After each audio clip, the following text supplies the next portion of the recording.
Music matters.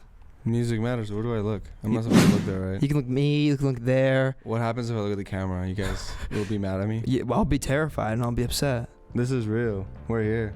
Curtis Waters, my friend. Dante Emo, my friend. How are you, bro? Thank you for doing this, man. Dude, of course. I'm going to be honest. I'm going to take off my shirt because it's hot in here. It's okay, bro. Take off your shirt. Well, Curtis is taking off his shirt. I'm going to give a little introduction, all right? Shirts. Oh, got him. See that coming, huh? Come on. Man. I'm very, very excited for this. Very excited to catch you at this very interesting time in not only your career, but your life, I feel like, because it feels like, at least from what you've described to me and what I've been able to watch just through being your friend and watching the way you move and just being excited about your music, it feels like this is very much like a culmination of almost like the rest of your life, you know? Yeah. And it's been very, very cool to watch because I feel like when you get to this kind of point in your life where it's like you hit this critical milestone, I think the interesting part is like what comes next. It's like, how do you react to that? How does that change your future, you know? Yeah. Since you've kind of like got to this point now and you put out this record, Bad Son, which is an amazing album, by the way. If you haven't streamed it yet, check it out. But amazing record, man. Endlessly inspired by it. But now that it's out in the world and you finally have this piece that you've been working on for pretty much the majority of your life, what are the overwhelming emotions that have come from like the past 48 hours since the project's finally been out? I think just people understanding. Like, I didn't expect it, bro. Like, because, you know, I was working on this album since I was a kid, and I had this idea, and I was so tunnel visioned in it, right? And it's like every song sounds so fucking different, you know? And there's like, the way I was going about it, it was like trying to make this, like, I was trying to make like an existential movie, you know? And I wanted to make a thing that was like Mr. Nobody or Boyhood, or when I watched Everything Everywhere All at Once, I was like, oh, that's what the album's supposed to be. But it was weird because you made it throughout the years, and each song is like its own puzzle piece, right? And you're doing all this stuff, and you're just like praying that at the end the puzzle pieces work together to make a puzzle. And even if you make the puzzle, you think you see the vision because you made it for 10 years. I had no idea people would get it, you know? Yeah. And I was like, oh, okay, yeah, like at worst case scenario, people are gonna like Petty and Himbo because that's like some fun shit, you know? But nah, man, like people are listening to the shit like front to back, like checking out the interludes and like getting the themes and the characters and all that shit. So I'm just like humbled, dude. It worked. That's super interesting. Like, I'm not surprised that you're humbled because, I mean, just you, in my experience, you're a very grateful person, very down-to-earth person, very humble, and I feel like you do a good job of, like, absorbing the things around you and realizing, like, where you are in your life and, like, how you got there, and then you know, like, the people responsible for the success as well as yourself and just being grateful for them. And it's very interesting to hear you talk about, like, that whole concept of, like, putting all these pieces into this one puzzle board and hoping that like they go together, that they make sense, you know? I think that's something that's very interesting with you because we talked about this a lot. Like, you really struggle with like not wanting to get boxed in.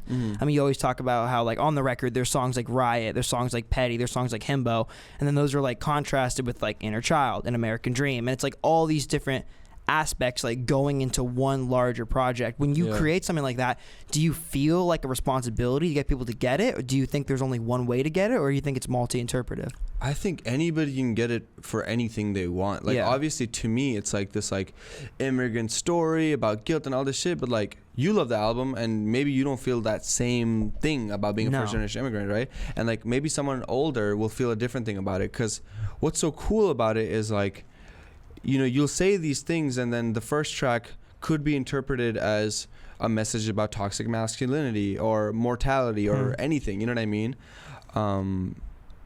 My bad. What was your question? What did you say? I was just saying, like, when you're creating something like this and you have all these different aspects of it, do you feel a responsibility to make a consistent narrative, or do you think there's one way for people to interpret it, or do you think it's multi-interpretive? I think when I first made it, I was really trying to have this like linear storyline, sort of like because of the internet, where it was like scene by scene.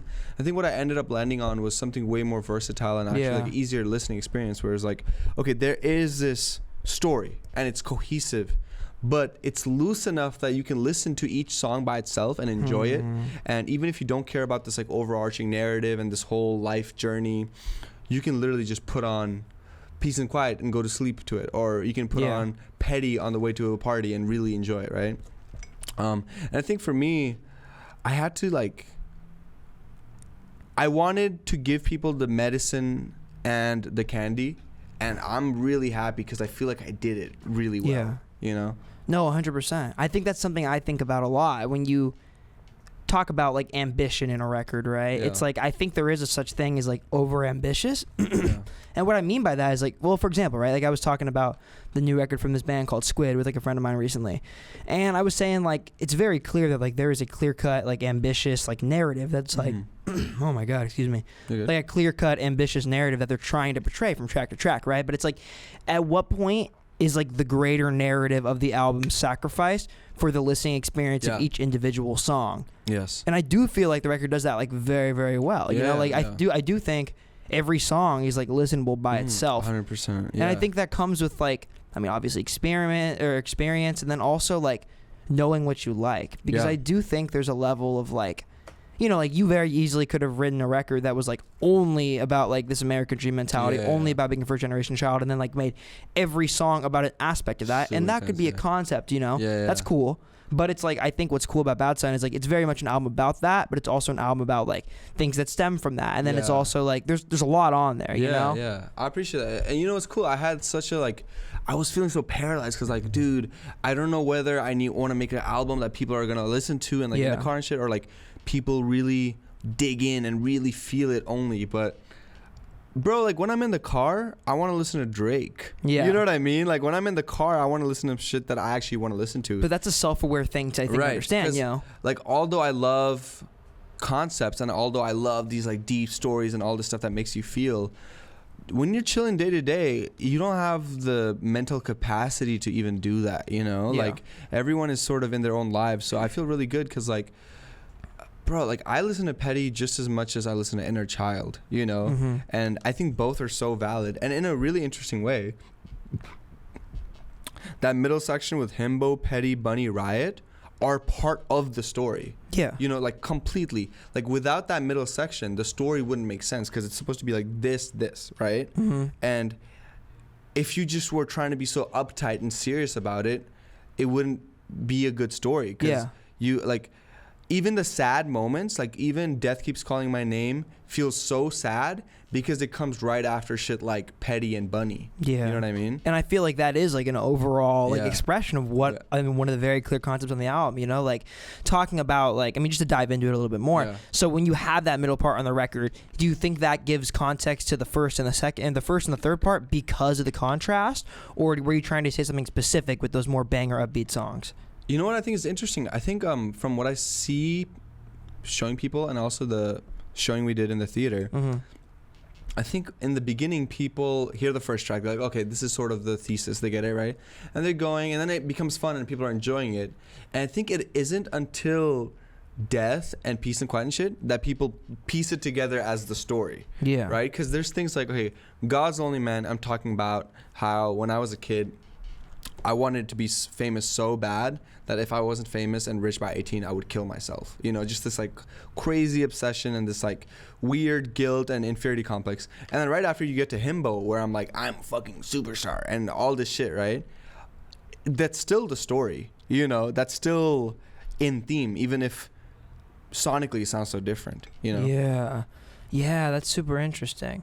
And it's very much like, I do feel like, correct me if I'm wrong, but I do feel like the record is as much about like things like mental health as it is about like being a first generation child, you know? And I think that's what's really cool about the record. Like, I think God's Only Man is a really interesting track to dive into that idea because like when you say things like, you know, like just very like powerful and very like touching lyrics, like, you know, like things like Suicide on My Birthday, like stuff like that. It's like it's contrasted with this like really hard hitting unique beat, that like it's very, very almost jarring, like the way that like you get these raw like lyrical tales about like mental health issues you've struggled with, and then like, you know, like having these issues in your life, but then you contrast it with this very hard hitting, like almost like trap inspired, like almost like experimental trap inspired beat.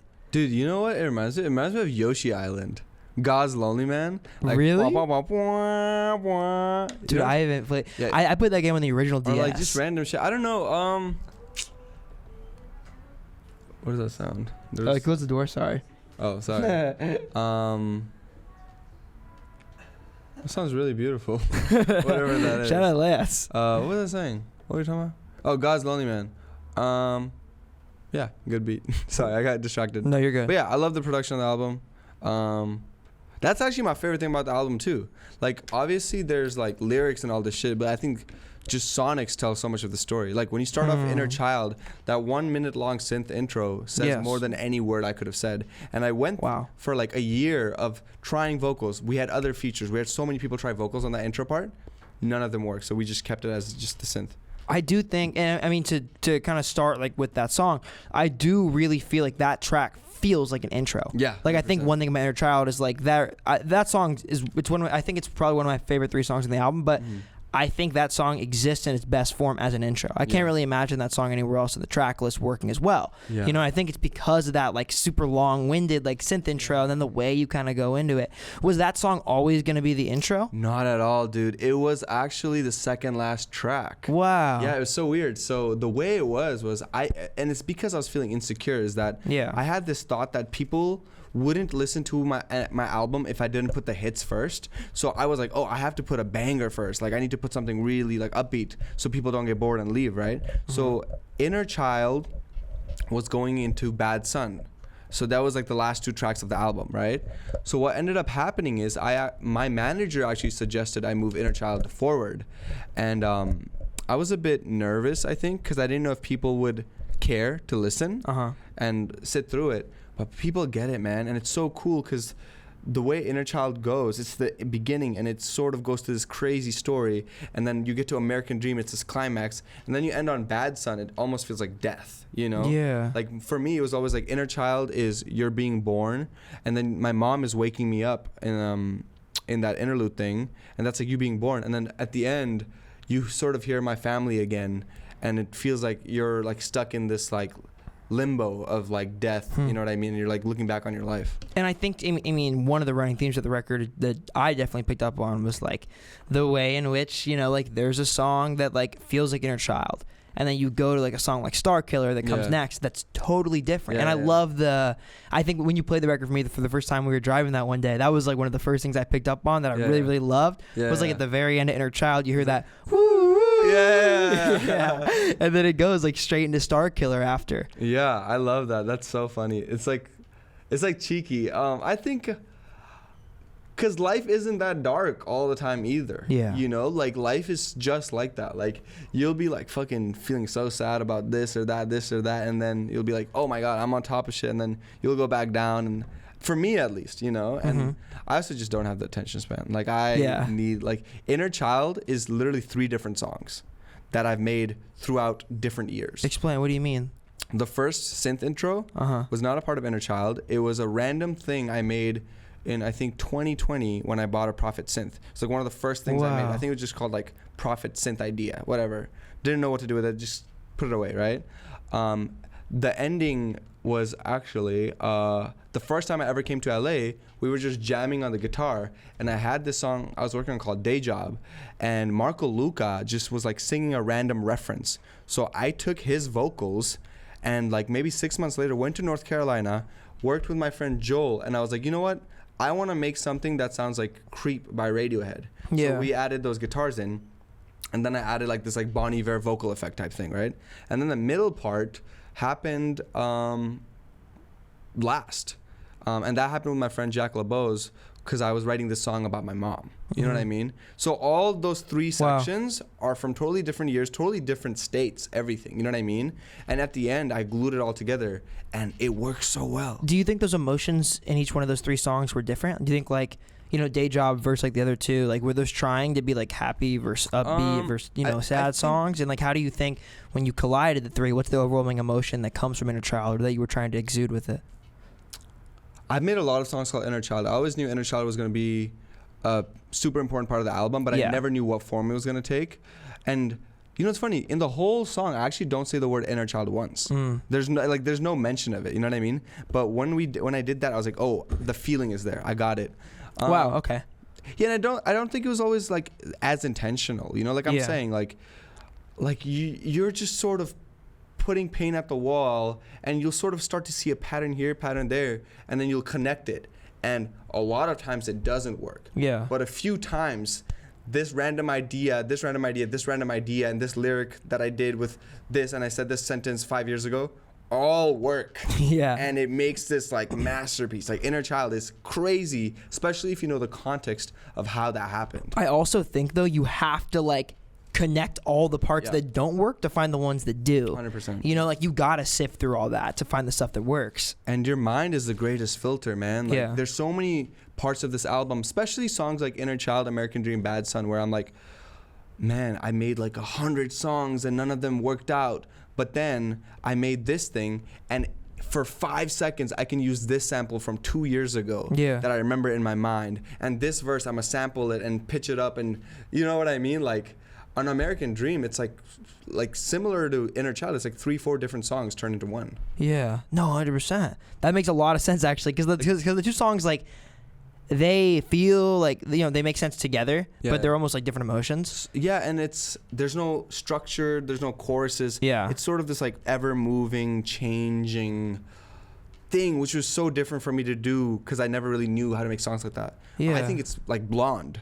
You know what I mean? That's so crazy you say that. So I was talking to Mario, and like on American Dream, like that second, like the third part, the this is on Inner Child, the when I close your eyes, when I'm alive. That felt kind of like Bon Iver-esque to me, like what you were saying. Like I got like some of his parts on like Twisted Fantasy, like some of that, 100%. And then like, but on American Dream, that back section where you kind of go into the I wanna be superhuman. That to me felt very Frank in like a really good way. It felt like you. Such a different way. 100%. I think the mentality is very like Blonde, Frank, lo-fi. You know, like kind of going into this moment. Also just ever changing. Yeah. No, like the structure is so weird, man.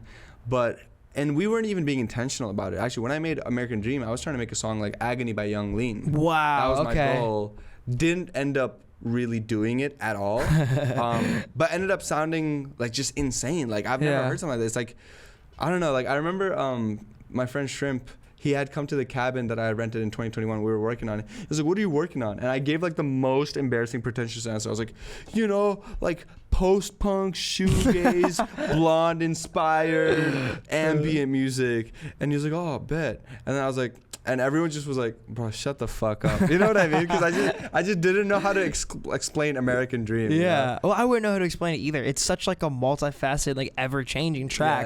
I think it's definitely my favorite song on the album, like by a good margin. That song, and I do think like that back half, like we'll get into it. There's a lot of lyrics I want to talk about, but like that specific part where you go like, I wanna be superhuman. I've been feeling like I can't do this. That lyric to me, I think hit like harder than almost any other lyric on the album, because like I think that feeling of like wanting to feel invincible because you put a bajillion hours into what you love is something you begin to expect. Like I think at a certain time, like I felt like, oh, if I just put my 25,000 hours into this, eventually I'll be undeniable. That's not really how it works. You know, I don't really believe that's how it works. I think like obviously that matters and that's necessary, but I think there's a lot more that goes into it. And I think like wanting to feel invincible because it's something you create is really just putting up something to deflect people from what you are, what you feel, you know, like that. I really got a lot out of that. I mean, that's just that first lyric too. And then the second part, like, I've been feeling like I can't do this. That part of that lyric to me really, really like, I don't know, just on like a personal level, like I think that's something I deal with a lot too. And I think we've talked about this before, like that fear of failure, like that urgency to succeed. I mean, you say it too on I think it's on Himbo. You say like, I got the target that's all on my back. Oh, I think that's Bunny. Or on Bunny, yeah. But like it kind of on the same themes, but like the fear of failure, the anticipation to succeed, that weight that comes with like wanting to succeed. And I think it's very interesting the way that you go into it on the record, being this, you know, this whole first generational theme, because I think a lot of the stuff you're talking about is like, correct me if I'm wrong, but feeling like you have to succeed for your family, succeed for like, you know, like the fact that you got here, you get this opportunity. You know what's I love that that's your favorite part, and I love even more that you have your own interpretation of it that is different from mine. Let me hear yours. Which is amazing, because that's what's so cool about music, right? Yeah, like you feel so deeply about this, and like it's kind of what I was thinking, but that's not exactly what I was thinking. What were you thinking? Which is amazing. So for me, why I love that part of the song, I mean, and it's also like pretty much the last thing I say on the album. Pretty much, is that's sort of the first moment of self-awareness in the album in this higher level, because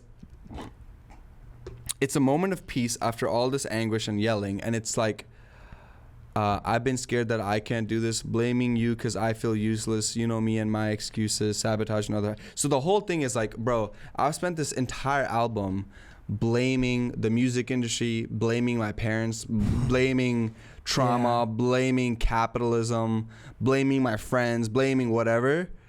And it's all because I'm scared that I'm gonna fuck it up, so it's so much easier to ruin it myself. I'm scared that I can't live up to this expectation. I'm scared that I am not who I want to be. So I spent the whole album saying all this stuff, which is true, but at the end of the day, it's you. You know what I mean? Yeah. And that's so interesting to me because it's like almost the same self-awareness that in a funny way, like I felt like the title of your last project was like Pity Party. Pity Party, yeah. Like it feels like that same level of self-awareness, but now it's like, it's different because like now you've found success, you've like got to these places you want to be, or at least closer to them, you know. And it's like now that you're there, it's like you're realizing that all these things weren't the problem. Yeah, and I think it's a different take from Pity Party because I think it's almost. I think self-pity can be narcissistic. I agree, and I think treating yourself as this like martyr or this like, oh, I'm the victim, this happened, is so in your own head, and you don't care to see how the rest of the world is feeling. You know what I mean? And I think that's sort of the step up that happened from Bad Son, because even the title Bad Son is almost ironic because it's not that simple. You know what I mean? Yeah. Your dad, you know, like I was saying, like your dad is a bad son. You know, everybody's has these like complicated lives, and it's not just you. You know what I mean? Yeah. I don't think I'm like articulating it. No, I know exactly the way I what you wanted mean. to, but well, I mean, that was something you said at the listening party that really stuck with me. You were talking about how like, in a weird way, like saying like I'm a bad son, I'm a bad daughter. It's like we all are. Even your parents are. Yeah. You know, it's such like a strange thing to think about with youth, and the way that we think about our parents is like these gods, like these heroes, and in a lot of ways they are, but in a lot of ways they're still human beings, and they're scared, and it's their first time living, and they're gonna mess up, and you know, just having the empathy and just like, I don't know, just seeing it for them as kids. You know what I mean? Which I think, because when I started the album Bad Son, it was I started when I was 14. I was like this angsty, like, oh, no one gets me, I'm fucking misunderstood, whatever. And at this point I'm like, oh, everybody's misunderstood and nobody gets anybody. And I think that's sort of what you know what I mean? That's so something Mario talked about, I think about a lot, is Sonder.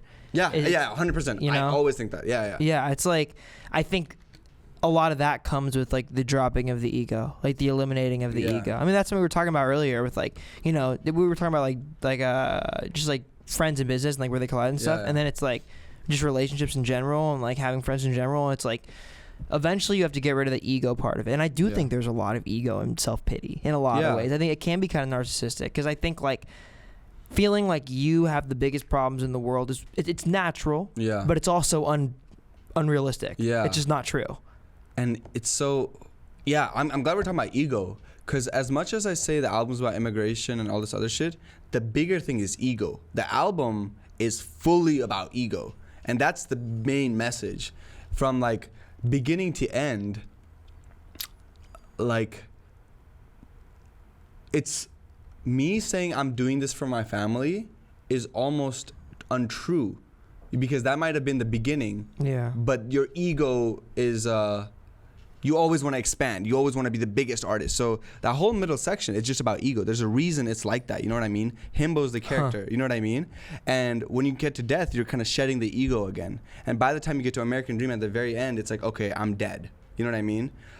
It's hard to articulate fully, but I think if you listen to it with that mind state and you read the lyrics, it all makes sense as to, I don't know. I think just this like need for expansion and the need for power will also be the death of you. Was there a moment in your life where you think you really started to understand ego and how to get rid of it?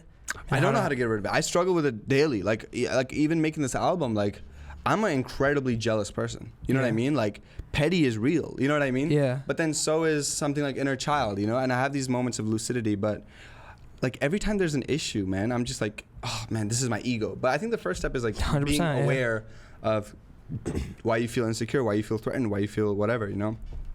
But yeah. It's all about understanding those things. I think trying to work at it. But dude, I mean, I'm not like a savior, you know. Like I don't know anything. I'm just trying to figure it out, right? Yeah, of course. That just kind of wrap up the themes of inner child. I think one thing. I mean, I texted you about this, but I really, really felt like watching the visualizer with like you and your brothers. Like that was something that like I really, really loved, because I mean, like I have two brothers and similar. Like so you're 23. How old are you? 19. And then how old's your little brother? Oh, my little cousin is 11. Oh, that was your little cousin in it? Yeah, that was my little cousin, my dad's brother's son. Okay, that's like a close. Well, I guess you guys are a little bit further. Brother, yeah. But like I'm the oldest. My little brother's a year younger than me, and then our other little one is 6 years younger than me. Mm-hmm. So similar dynamic. But like I felt very nostalgic watching the inner child visuals, because the way you guys were like, I don't know, just the way like you were shaving and like you guys were like wrestling. Like that's one of my favorite scenes too. Yeah, it felt very like a scene that would be going on at my house when I was a kid. My parents were sitting on the couch, like acting like none of this was happening. Yeah, I love that, man. That's so cool. Because it's such a feeling. Like it's such a specific thing. Like, and it's very nostalgic. And I think there's something really beautiful about like it, and I think it relates to the title very well. Like that inner child in you is like being in your house with your brothers and having nothing to do and just being happy because people are around, and you don't even know why you're happy. You don't even realize that you're happy. You don't even realize you're happy until you're like fucking 20 years later. I'm like, damn, that was like awesome. The best shit. Yeah. You know what? I'm gonna just say one more thing about inner child video is the reason I had me and my dad and my cousin there was, and like when you're like washing off the mirror is like, because I was trying to represent that like it's the same person, like me, my dad, and my little cousin is the same person. That was wow. Yeah. What's the video? They're in one other video, right? Ooh. Your dad and your cousin? Yeah. What's the other one? Video. No, it's that. Oh, I thought there was one more they were in as well. No, it's because there's like 3 parts. That's right. Okay, that was the part where it was like changing. You guys were like, wow, that's crazy. Right. I mean, that's very true. Like that. I mean, it's back to that theme we were talking about, but like that idea of like, me being the same as my dad being the same as me, my brothers being the same as me. It's like everybody is related in that way. We're all just like almost remakes of the same character in a weird way. Yeah. So then moving on from Inner Child, you get to Star Killer. Mm-hmm. And Star Killer as a song contrasted in like thematics and also contrasted sonically. It's very different than Inner Child. Mm-hmm. I love how it goes into the more raucous section. I know that song. What I love about like the way you showed the visuals at the listening party, it's like you mentioned, the beginning of Inner Child feels like you're being born. Mm-hmm. And I love that because it's like you're being born, you go through this process, the Inner Child, and then it's like, boom, first shot, you're at the factory, and it's you, Star Killer, and then it's... Straight to work. Yeah, exactly. Straight to work, yeah. Exactly. That's so sick that you caught that. That's so awesome. Yeah, no, that was like one of my favorite parts of it. Because I literally was like, I was queuing the YouTube videos because I was trying to get that part, understand it. Yeah. And what I got from it is like, wow, like there's all this childish things happening, all these like beautiful inner child moments, and then it's like, boom, you're in the industry and you realize how real things are. Yeah. Dude, man, that's so crazy. Cause that wasn't super intentional. Yeah. But I always loved it, and you articulating it makes it so much cooler. Yeah. That's so sick. Yeah. Wow, that's really cool. One of my favorite parts, but it's like it's so, cause it's so real, man. Like anybody I think who like moved to like LA or something from like a different part of the country, or like even in your case a different country, like going to LA and understanding what this thing is that you really thought it was, but you had no idea when you were somewhere else. Like I had a conversation the other day with a friend of mine, and we were talking about like, I thought I understood the music industry, and then I moved to LA, and then it's like I still probably understand like 5% of it, but it's like you start to understand like, damn, this thing that I was looking at from like 1,000 miles away is nothing like I thought it was. Yeah, it's crazy. But yeah, so the themes on that song really interest me, like that whole like, like the mentality of like being, there's like these industry figures and like having this like, like people, like the whole like, man, you fucking politician, just that whole like kind of like rebellion aspect to that song, and like the whole anti it, I think it's interesting for you because this record, you signed for it, correct? I did sign a 1-album deal with records, yeah. So that was like a whole different experience from releasing independently. Mm-hmm. So like having Star Killer on the record and then like releasing under a label now versus releasing independently. Oh, no, was it a very different experience? They've been super great. Like, That's honestly, awesome. it's because the album was already done. So they didn't impact anything. But I have, been in the industry now. Like, I don't think it's just music industry. I think it's humanity and greed and ego in a way, and just whatever.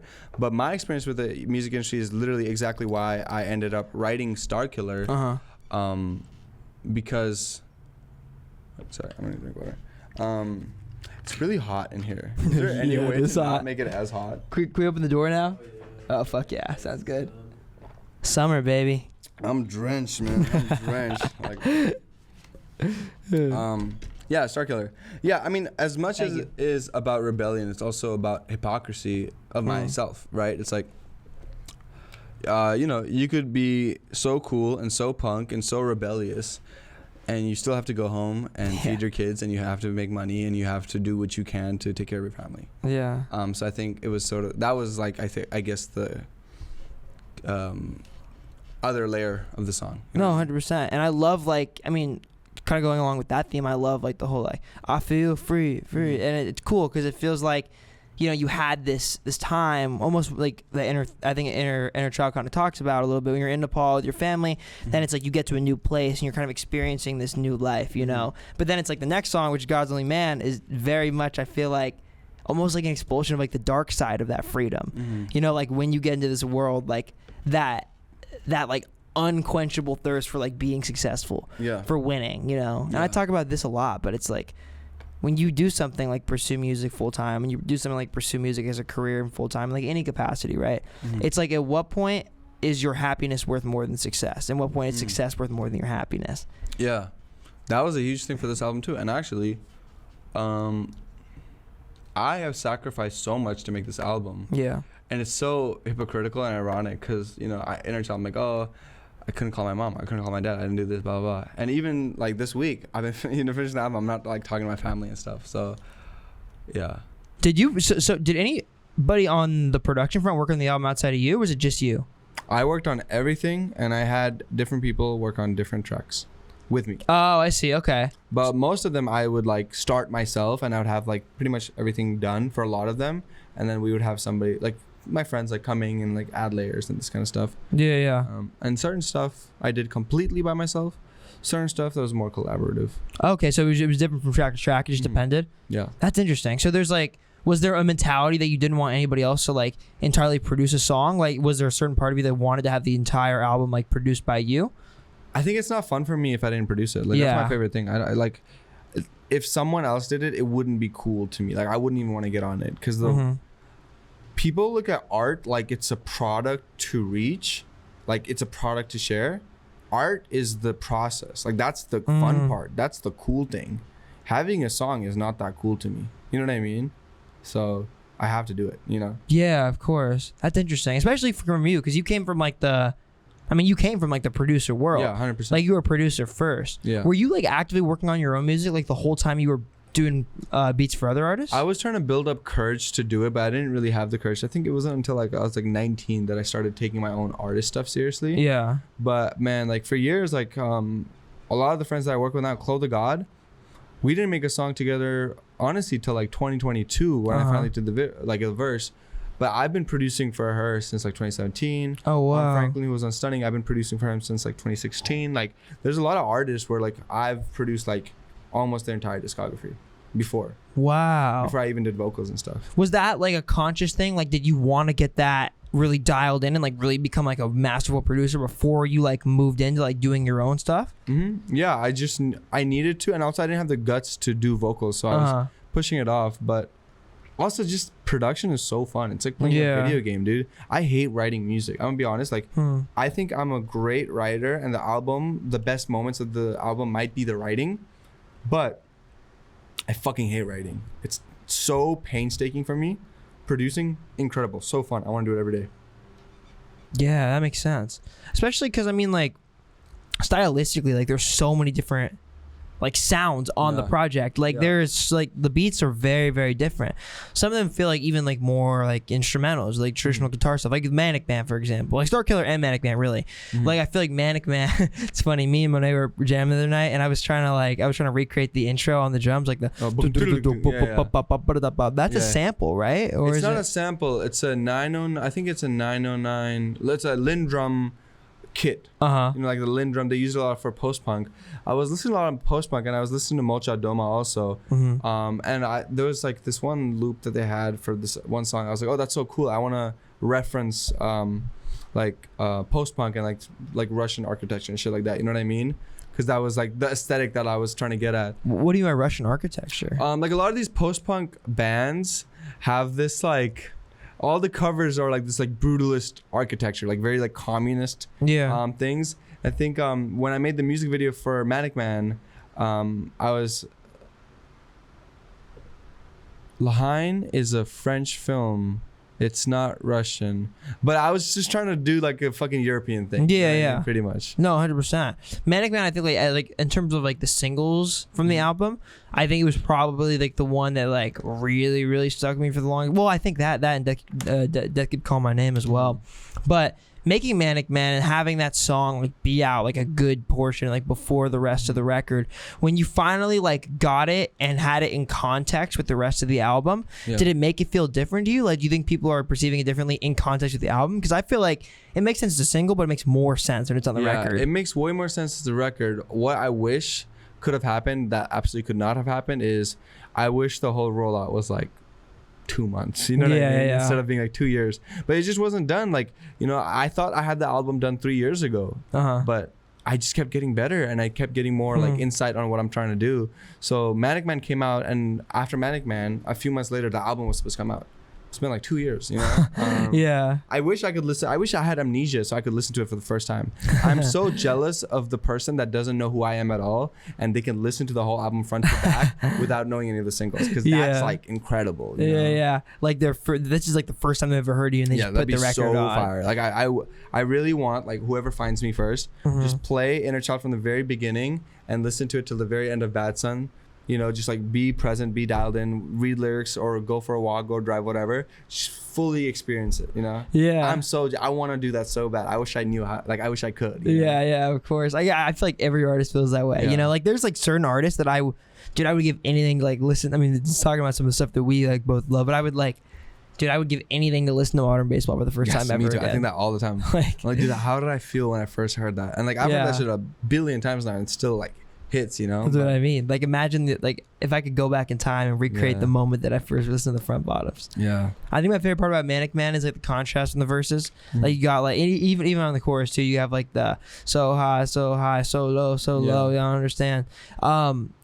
Was that like, because I know one thing you're talking about a lot is like struggling with bipolar disorder and like having those kinds of issues to deal with. When you were writing that song, was that supposed to be like an expulsion of that and like a representation of like the difference between like how you can feel?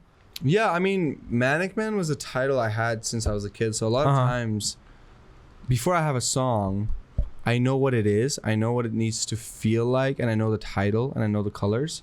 And the song might come like 6 years later. You know what I mean? But I had the idea for Manic Man really young. Wow. And I always knew I was going to make a song called Manic Man. And that happened because I was talking to my friend Ali. So I was telling you about this cabin I rented for a month in 2021. I was having this conversation with Ali and he was talking about how like growing up when he felt left out or inadequate, he would sort of succumb and he would blend in and try to blend in with the people, right? And the way I dealt with, I guess, racism or feeling left out or insecure was like, fuck you, I'm Kanye West, I'm like the biggest fucking superstar in the world, like I'm a genius, you guys don't understand, when I die, like everybody's like just crazy, like super grand shit, right? And that's how I dealt with it, but it's all because you're like coping because you're super insecure, of course. So that sort of came about, and I mean it wasn't like super intentional. I was just like writing what I felt, you know what I mean? Of course. Ended up being what it is. So it was like a true, like, it was like you're just writing everything. That makes sense. It's not like a character, like I'm literally like all the shit I say in it is fully true. Like I truly go through periods where I think I'm bigger than Jesus Christ. And then most of the time though, I'm like paralyzed. I'm like terrified. I'm like, I don't know what I'm doing, just all this shit. But of course, yeah. Well, did you keep bringing up this cabin? Did you? What was the cabin? So you like rented out a cabin, and like was that where a lot of the record was made, or a lot of the like inception of certain records was in 2020. Was it 2021? Yeah, 2021. I rented a cabin for a month in North Carolina, and I brought out my friend Ali, who I had just met a month before, and my friend Ben Beep. How'd you guys meet? In LA at Kogo, Kogo, my manager's house, who wasn't my manager at the time. And then my manager, Amit, who wasn't my manager at the time, was like, hey, can I fly in? I want to just like see what's up, And I didn't really know him. And I was like, oh, I don't know what he's going to do, but yeah, you should come. You know what I mean? I knew him. Yeah. He was really lovely, but I didn't know what he was going to do, right? But him being there was like so much of a help. Like even though he didn't produce the stuff, like his opinion to this day is like the reason I can get this to the taste level and what it needs to be. You know what I mean? But the cabin was cool. People came, like that's where I met Shrimp, where we like did a version of Death Keeps Calling My Name. We started American Dream there, bro. American Dream, last day of the cabin, had to hand in the album. My birthday party was the next day. I wanted to do a release party. So we stayed up to like 5 a.m. I was so fucking depressed and just bizarre. Recorded that whole thing, one take, no redos, no nothing. Sounded insane, like slobber, everything coming out, right? And we just kept it all these years, What? That's crazy. So that song's that old? Yeah, 2021. What was like the last song you made for the album? Well, even though that song is old, the whole second half with the strings and the all the instrumentation was one of the newest things. The very last thing I ended up doing was Petty, because Tia, she got so busy after Freaky T blew up that like, we were trying to get that verse and it took a really long time. So she sent it in but she sent the wrong file. So while I was waiting for her to send the right file, I like went and made the new outro with the drum break and everything. And then she sent it in, and I flew to LA, and I flew here like late night, stayed up to like 5, 6 in the morning, mixing with Ollie, who was in Texas, over the phone, handed it in before even like knowing what's up. Next day it was in. Oh, I remember that. I was so stressed out. I was so stressed out. Like all that shit just happened last minute, dude. That's so crazy. I think that's why I love Petty though, because like, it's so new. Like when I hear Tia's verse and I hear the outro, I'm like, oh fuck, dude, that shit is. So Petty opposed a lot of the other songs. Like you haven't heard it like a million times, like you have some of the other tracks. So Petty's like still fun to me because it's like the newest one. Do you think that is like a difficult thing as an artist, like over listening to your own stuff and getting to a point where it's like I feel like this is creative sometimes. Like I get in places where like I hate everything I make for a period of time, and it gets really, really difficult. And I think a lot of that can come from like not only overconsumption of what you're making, but overthinking of what you're making. Absolutely, man. So much of the music on the album didn't make it. Maybe literally because I got bored of them because I listened to it too much. Yeah, there's stuff that I do want to bring back one day in different forms. But I think what I love about the album though is all these songs have stood the test of time all these years. There's a lot of things that came and went, but these were the songs for one reason or another. Don't make me cringe today. You know what I mean? Because everything ends up making me cringe, but I'm like, oh, okay. I'm actually proud of all these to this day. Yeah, cool. Of course. How many like tracks were there in consideration? Not even that many, but I think like, by now, I'm sure there's like 30, 40 songs and ideas. Maybe like 50. Yeah. Like maybe just like beats and ideas I had, you know what I mean? But my thing was like, I didn't want a scene to repeat, right? So if Himbo happened, I wouldn't want another song like Himbo. Like every scene had this feeling, and you don't want to do the same thing twice. Yeah, I think that's very much present in the visuals as well. Yeah. Like the visuals feel very, very different from like video to video, from visualizer to visualizer. They all feel like they're telling different stories. You know, like it's cool because like I do feel like like on like the Manic Man video versus the Star Killer video, it is like very much like it's two different Curtises. Which is really, really cool. Were the visuals like present in the ideas when you first came up with them, or did the ideas for the videos come after the songs? Whoa. It's both. So Manic Man, when we were working on Bad Son in the cabin in 2021, we had the movie Lahain playing, and we had Mr. Nobody playing, and we had Eternal Sunshine of the Spotless Mind playing. So a lot of this time, like I know the general feeling, right? Star Killer came after. Let me see. What else? What are the other songs? What other videos do I have? To the Himbo, I always you know, we knew the idea for him, but like I knew what the feeling was. Like I knew it was like a Hollywood superstar thing from the very beginning. It sort of goes back and forth, but I think I know the color and the feeling, you know. You keep saying the color. Do you really associate songs with like specific colors like that? Yeah, definitely, 100%. Wow, that's really interesting. Yeah. I've never really heard of anybody doing like that. Well, Tyler does that, I guess, right? Like that, like that's very much a thing I think that he does with like color association and like the way that each song makes you feel. Yeah. And then it's like, how do you represent that visually, you know? Yeah. And people sometimes say they have like synesthesia or something. I don't know if it's like, what is that again? It's like when you can associate colors. Yeah. I don't know if it's fully that for me. I think it's just I've worked as a graphic designer for years. I've worked as an artist, like visual artist for years, and I've done production for years, and now I'm like doing music, right? So, and all those work in tandem. So you need to know how to associate things because it's all connected, right? Mm-hmm. So when I make a song, when I make a beat, I know what color it is and I know what mood it is. Like Inner Child starts off blue and it becomes yellow, then it becomes red. Wow. That's to me how that is. It's like, and to me, you know what that is? It's this evening sunset. Like to me, that's literally the evening sunset. Blue, yellow, red. That's how that happens. You know what I mean? Like Star Killer is like this like red. Yeah, it feels very red. Red, but also like blue and yellow, like the sunny day. You know what I mean? It's like blaring, like summer heat. You know what I mean? And every song like has colors. Like I can go, you know, like there's always colors. That's such an interesting way to associate it. I guess I would never think of it. I need that though, so I know what emotion it is. Like, because no matter the lyrics, no matter whatever, the emotion is the color. Yeah. You know what I mean? Yeah. And that's sort of what you base everything around. I think especially like in this music industry where like if you don't have like convincing visual or like story behind a song, it's like way harder to create that world, you know? And I think that is one thing that Batson does really good as an entire project. It really does make a world, you know? Because I think that is like arguably one of the more important parts of storytelling and like modern day music. It's like world building. Yeah. Like how can you create this thing where like you're portraying the most important parts of you, you know? Yeah. So you mentioned that Petty was like the last song you got done on the project. Was it always supposed to be Tia on it? Like, did you always want to have a feature? Tia did send a verse for Bunny, but it didn't fit. Like, I didn't think it worked with the song.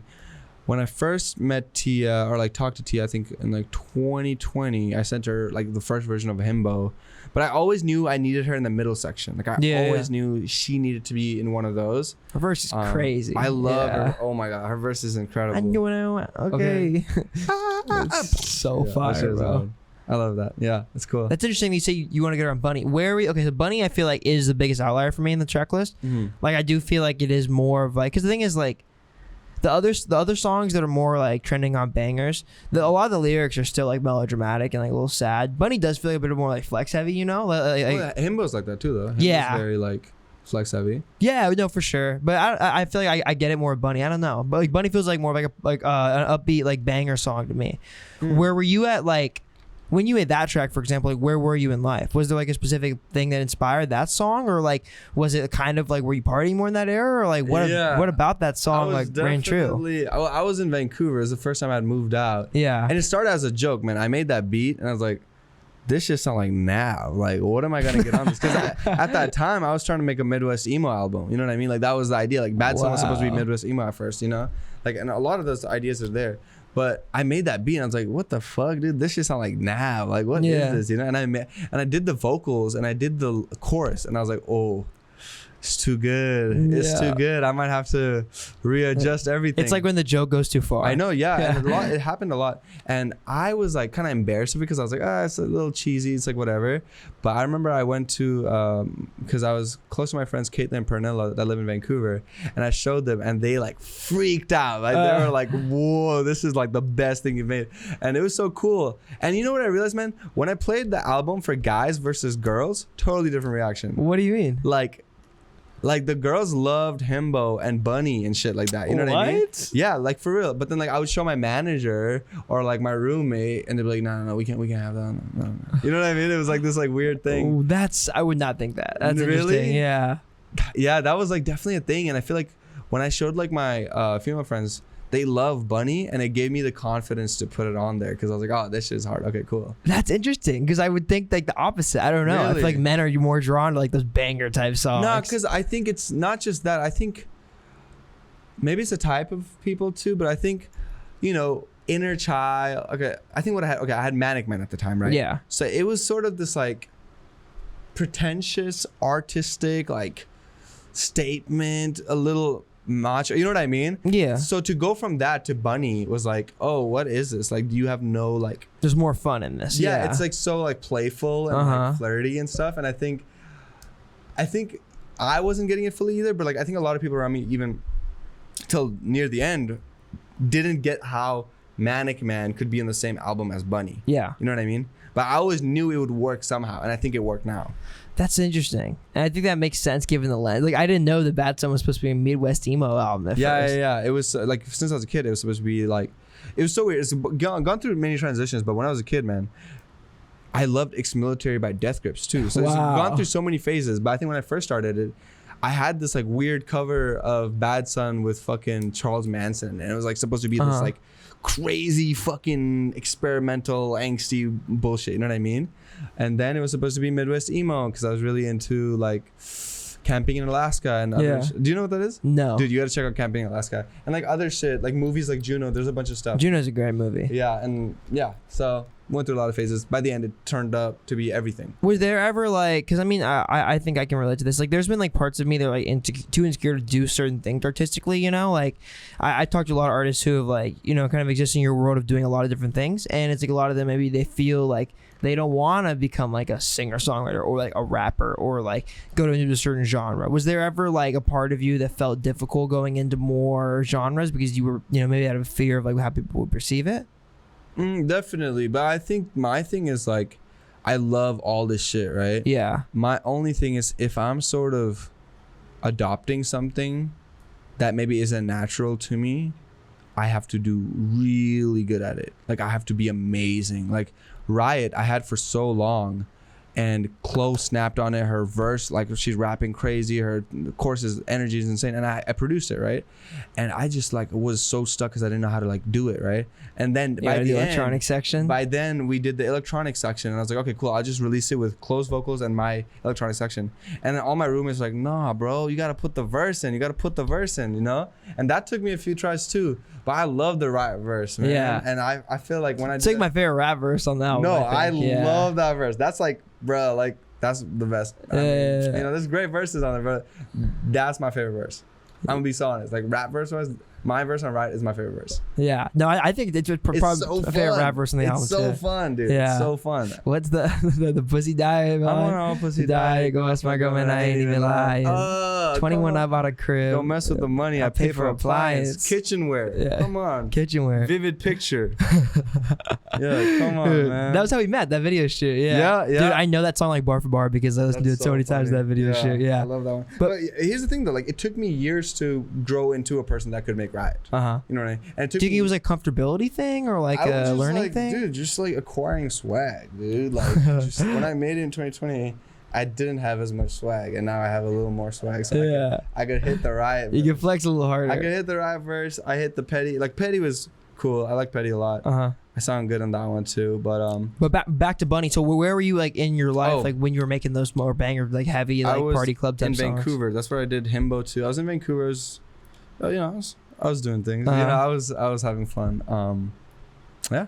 And also, the OVO store was right by there, and it was like nighttime Vancouver. So when I'm in Canada, I like literally think I'm Drake. So yeah, that's what it is. Well, okay, who are the most famous musicians from like Canada?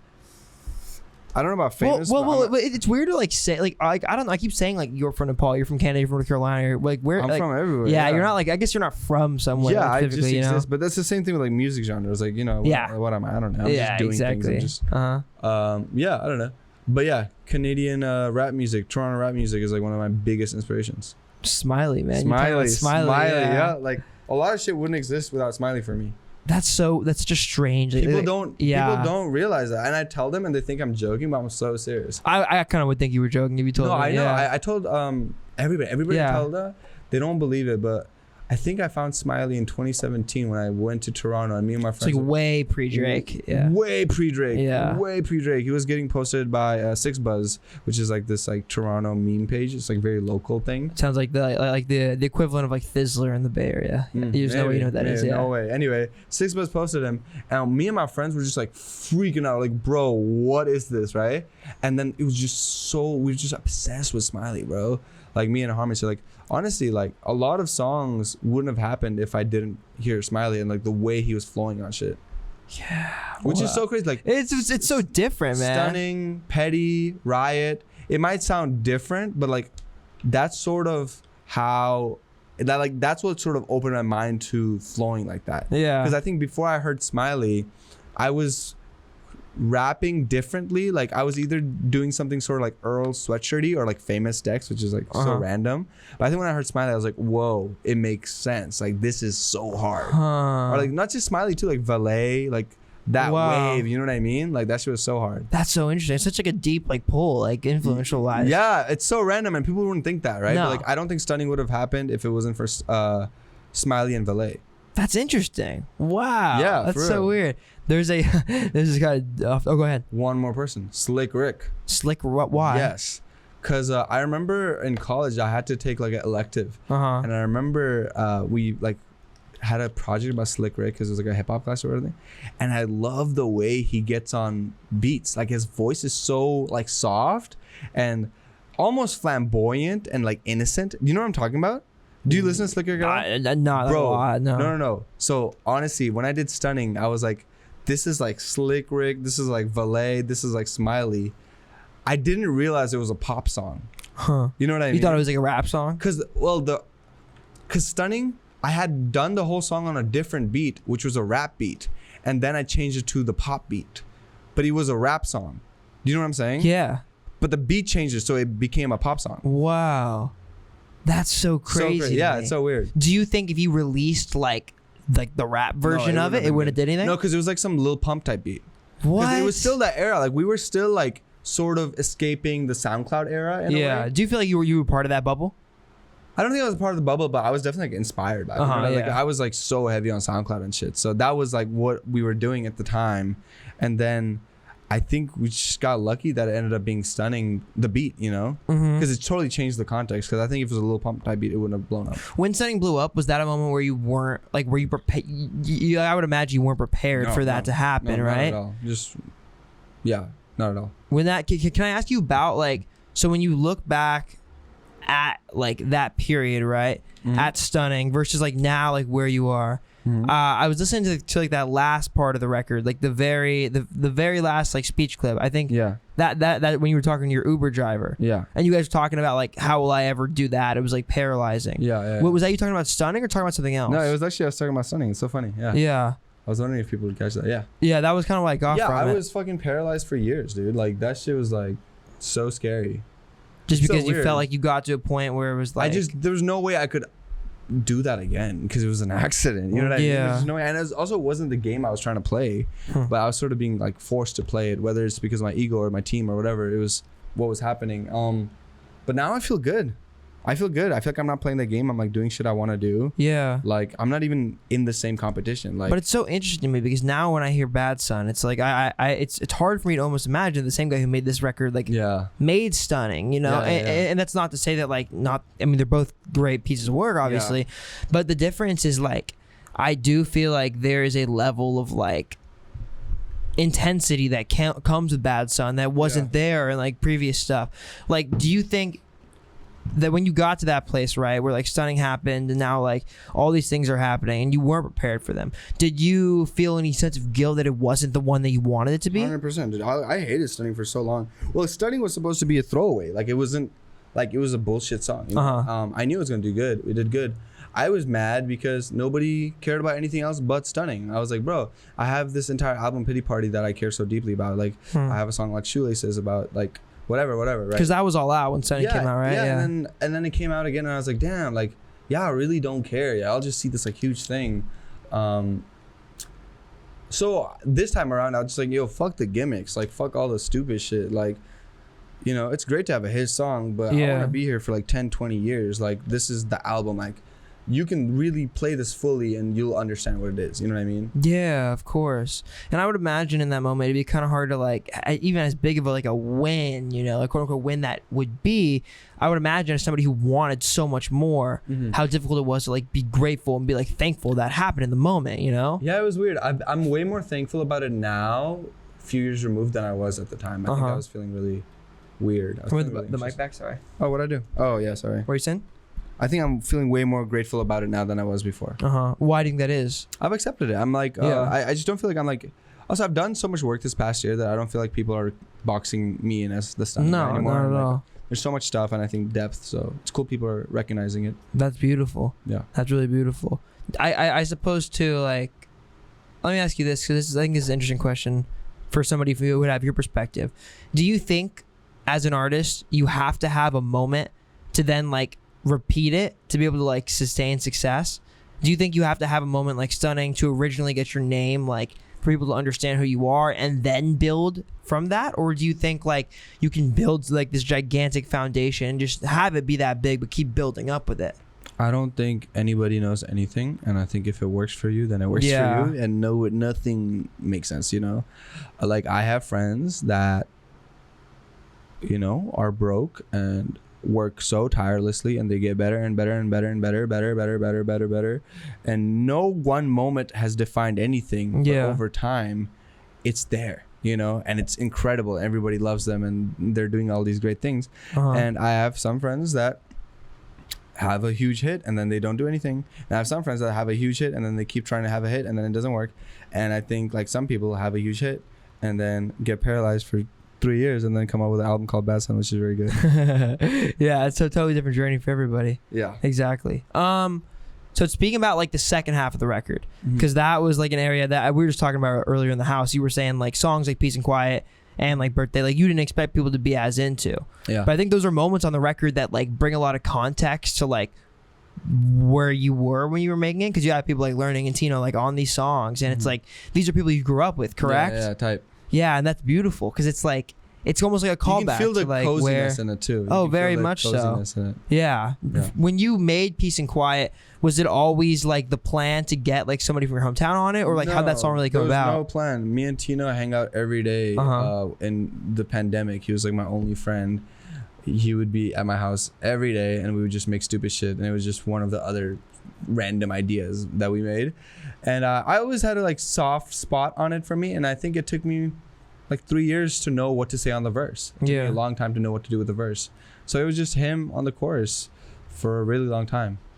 Yeah, I really love that idea of like somebody being your Peace and Quiet. Yeah, that's something I think I've thought about a lot, because it's like there's one of the beautiful things about love is like when you're with somebody that you really genuinely deeply care about, it's like you can be sitting there with them and saying nothing, and it like means as much as like saying everything, you know? Yeah, like just like their presence. That's kind of what I got from it. That's sick. That is great, because that's your take, you know what I mean? Like, and Tino came up with the hook, so I don't even know what he meant by it, you know what I mean? Wow. And I have my interpretation, you know what I mean, which is so sick. Yeah. What was your kind of interpretation of what he was saying more?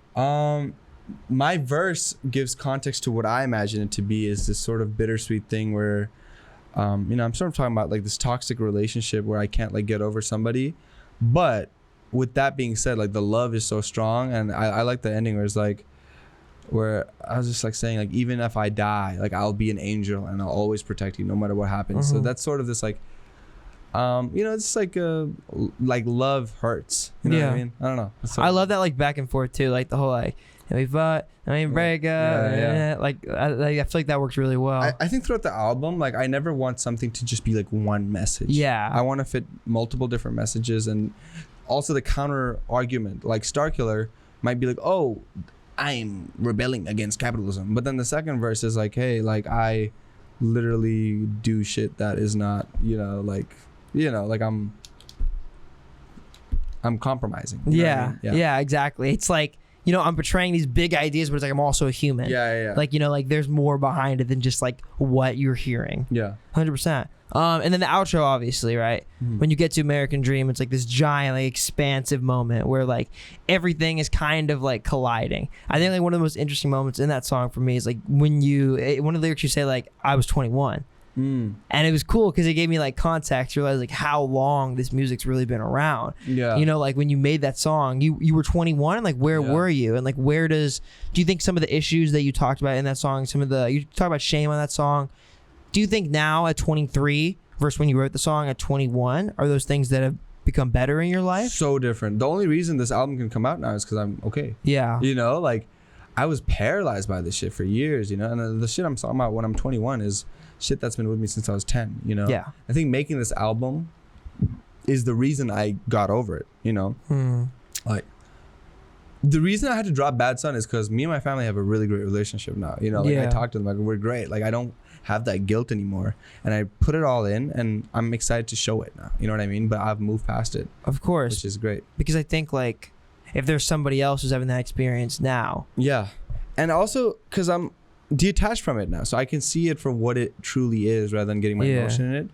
And I just see it as like a great story. Like I was telling you the first time I showed you the album, it was like, yo, after all is said and done, you can feel like this is so tragic, this is your life, but when you put it on paper, when you put it on a song, when you put the thing on it, it's just like any other incredible story with ups and downs and climaxes, you know. Like, what kind of fucking boring ass story would it be if you didn't go through all that? But maybe I'm just justifying. But what kind of I mean, isn't that such a weird concept, how like our lives are all truly stories that we can't look at, like, you know, like since we're in them, there's no way that we can like possibly perceive them from any perspective of our own. But dude, just putting it in the album and making this chronological order, I was like, oh, I've had a great life of incredible highs and incredible lows. I'm so grateful I lived this. I'm so grateful I got to put in this album and immortalize it forever, and everybody can see it, you know. It's really like a movie, you know, like it's so cool. I feel like I just made a movie about my life, and it feels like, I mean, American Dream feels like so much of this climactic moment. It feels like it's like all the themes, it's almost like it like bubbles up, you know. It's like such a good way of saying that. Like it's like all these different, all this trauma and all these themes and all these thoughts, they bubble up into this climactic moment, and like that is American Dream. How are you have you played that song live yet? No, I've never played it live. Actually, the first time I showed it was the theater. Never. I'm so curious. I don't know. I don't think so. I don't think I'll play it live, to be honest. I feel like that'd be hard. A little too close to the heart. It's too much. No, but, of course. I do love playing Death Keeps Calling My Name live, though. That was really cool. And it's emotional. No, I think American Dream is sort of this like an art piece that you have to like. I don't think it's like something you play every day in the car, obviously, you know. But it's very important for what it is. That level of like vulnerability that you're, you know, kind of exhibiting on songs like American Dream and a lot of other songs in the record, but especially American Dream. Yes, next level. 100%. Yeah, but like, but you know, like all those incredibly vulnerable moments on the record. Is there ever thought that crosses your mind, like, what is too much to share or what is too little to share, and how do you kind of deal with that? What's your mentality kind of going into a track and considering that? I think when you're making a song, you shouldn't worry about what is too much or too little. But definitely when you're releasing, it's like nerve-wracking. Like, I still don't know. Maybe it is too much. You know what I mean? Before I dropped it, I was having so much anxiety. I was like, dude, it's a lot. American Dream is like a lot, dude. I don't know. It's a lot. It's I don't know. It's like humiliating almost, like, to me, because it's my life in a way. You know what I mean? It's so naked. I think that is what's beautiful about it. And I was nervous that people wouldn't get it, or people would be like, I don't know. But everybody's favorite is American Dream, which is so crazy. It's like a fucking 7-minute long, no choruses, no melodies, no flows, just pain. Just literally pain for 7 minutes. No bars, just pain. Just pain, you know? Like, it's just crazy. But it's cool. I'm glad. I mean, there's so many sections in it. It doesn't feel like it's that long, though. Well, it felt really long before. I literally changed it like right before it came out. Really? Yeah. Was it longer? You cut some stuff? It was way longer. It was way slower. Yeah. And there wasn't these like sections. At first, it was just this one long thing that we made in the cabin. What ended up happening is I had a session right after tour with Johan Lennox and Jonah Roy. Wow. Do you know? Jonah. Yeah, and Johan did the strings and stuff. And I didn't love it. Like, I didn't like it. But I went home back to North Carolina, and I got so hyper-focused that from, I think, like 3 p.m. to the next morning at like 10 a.m., I literally just like on my laptop, just like making the entire outro. And as I was making it, the sun came up and the birds started chirping. And I was like, oh my God, this is perfect. The ending needs to feel like the morning. So when all the guitar goes, and then it says, thank God for the pain. Yeah. You can, if you listen carefully, there's birds coming up, because that's supposed to be the morning. That's like after death, you reach heaven. That's like what it was. You know what I mean? So just a random fact about why that came to be the way it is. And even if you like don't, I feel like even if you don't like consciously think about that as a listener, you feel it. You feel it. Like the thank God for the pain. It's like religious imagery, and all the heaviness goes away, and it's this like pretty little synth melody, and there's these like birds, and then after that ends, you get to this like weird memory thing of my family on Bad Son. Yeah. Sick. I love. Yeah, it's so cool. There's so much thought put into this. You know? Yeah, I can tell, dude. Yeah, it's also the way that it, like, swells into that break. Yeah, it's so cool. Yeah, I love that. It's like it feels so cinematic. I think it's why I love, like, I mean, because I love the record. I mean, since you showed me, since you sent it to me, but then like listening to it the other day at the theater. Oh my god, incredible, felt so different, bro. Dude. That was the first time I felt like I did it. Wow. That was the first time I was like, oh. All of the work I was doing for the past fucking 3 years, that's amazing. Doing this, it came true. It made sense. Yeah, you know, like it really felt like a movie. Like it took you everywhere. It was so cool. No, 100%. Is it ever difficult when you create such an amazing piece like this, and you know you work on it for so many years, like to step back and really like practice gratitude and be grateful for like the fact that it's out there? Do you ever find yourself wanting more? Did you ever get stuck in that trap? I think it just came out yesterday, so not yet, but it probably will as the hedonistic treadmill continues. Of course. But I feel good right now. I think one nervous anxiety thing I feel is that, man, I've spent 10 years thinking about this, working on this, doing this, and I think it's a masterpiece. Like, and I'm admitting it finally that I really think I did it. Like, I think this is so good. Yeah. You know what I mean? It is, man. And I'm so self-deprecating, and I never allow myself to feel that way, but I think it's so fucking good. My anxiety is, how do I show everybody?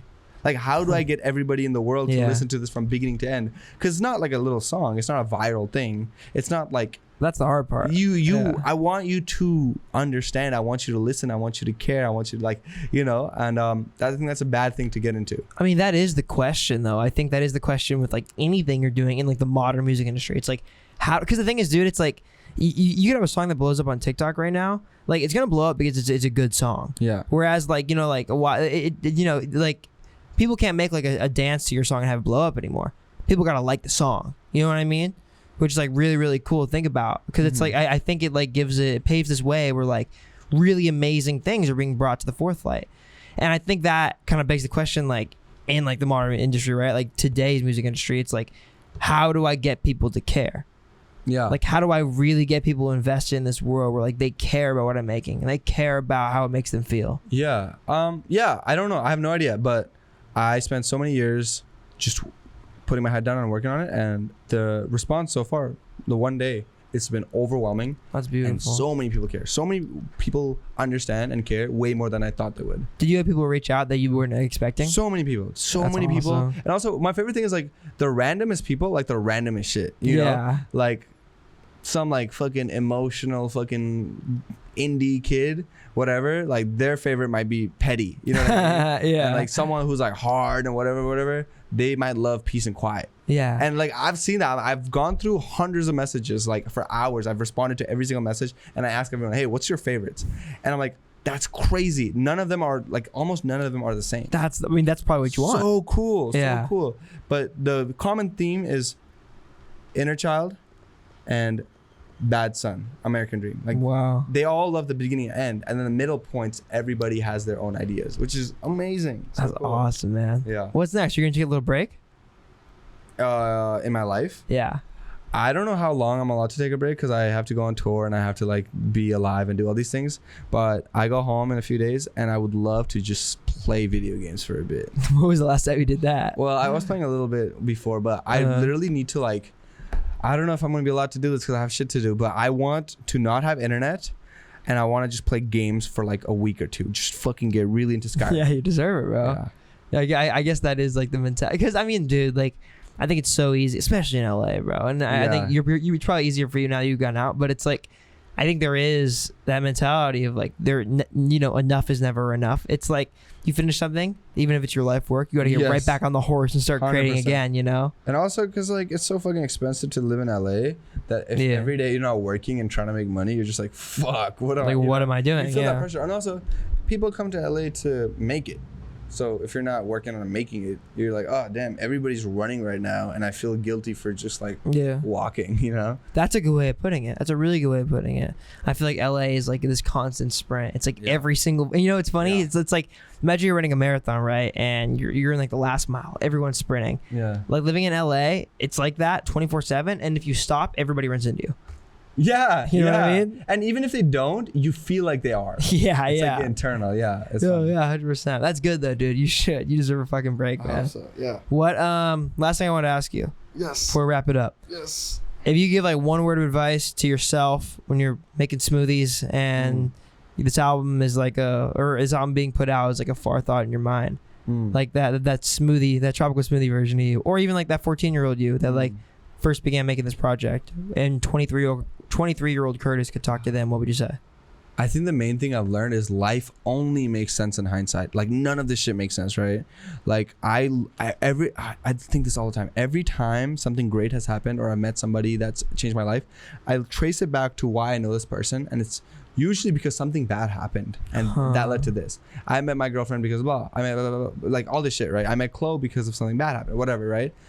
I made this album because I left Nepal and I moved to Canada when I was 10, and I thought it was the worst thing that could ever happen to my life, and I was so depressed. You know what I mean? Yeah.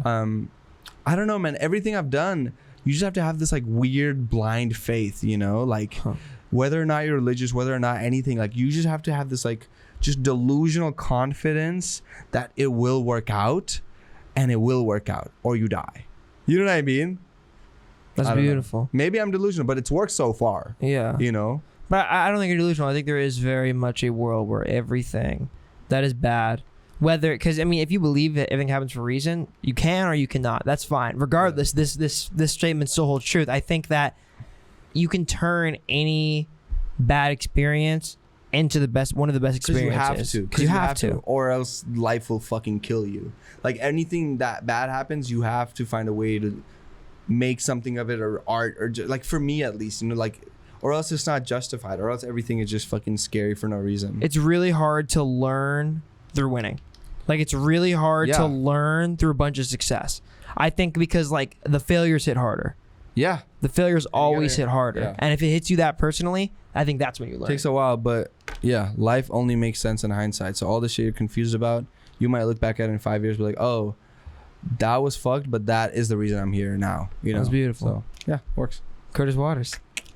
Great. That was a heavy one. That was intense. Yeah, that was great, man. That was great. Love you, man. I appreciate you, brother. Thank you so much. Tell them where they can get the record. It's out now, where they can follow you, do all the things. Hey, I think there might be a solar flare happening eventually, so I think the internet will be destroyed from what I can tell. So for now, you can go on DSPs like Spotify, Apple, and shit.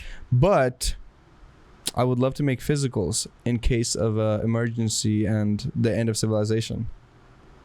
I don't have them yet. That's just an idea. But they will be out.